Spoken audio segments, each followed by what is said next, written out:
Êtes-vous comme moi? Vous dites-vous souvent « je le ferai demain » ou « c'est bon, j'ai le temps ». Oui? Alors comme moi, vous pratiquez la procrastination, c'est-à-dire que vous avez tendance à reporter à plus tard une tâche importante que vous devrez finalement effectuer. D'après John Perry, professeur de philosophie à l'université de Stanford, il faut mettre les choses au clair. Le procrastinateur n'est pas un paresseux.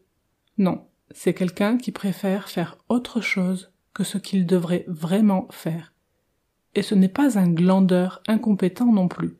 Il sait se livrer avec succès à des tâches difficiles si toutefois il estime qu'elles sont moins importantes que d'autres. Mais alors, pourquoi procrastiner? Plutôt que de faire 2 ou 3 tâches importantes, le procrastinateur va hiérarchiser par ordre de priorité et choisira avant tout de réaliser un grand nombre de petites tâches qui sont non seulement nécessaires, mais qui lui permettront surtout de se libérer l'esprit pour ensuite mieux se concentrer sur les besognes plus importantes.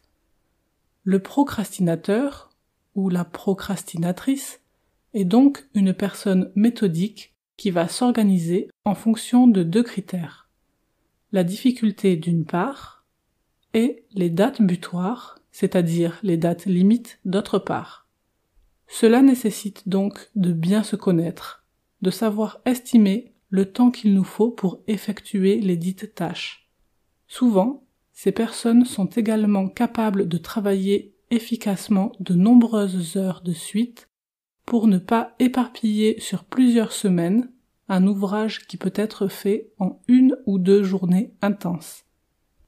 Savez-vous que Léonard de Vinci, qui a été l'un des premiers à imaginer l'avion, Victor Hugo, qui a écrit des chefs-d'œuvre tels que Les Misérables et Notre-Dame de Paris, ou encore Steve Jobs, fondateur de la marque Apple, passaient pour être de grands procrastinateurs? Le monde d'aujourd'hui serait-il le même sans ces grands personnages? Et connaissez-vous cette phrase célèbre souvent citée à la blague? Il ne faut jamais faire demain ce que vous pourriez faire après-demain. Elle est de l'auteur américain Mark Twain. Finalement, ce n'est peut-être pas juste une boutade, et il est fort probable que cette citation mérite que l'on s'y intéresse. Mais bon, on y réfléchira plus tard.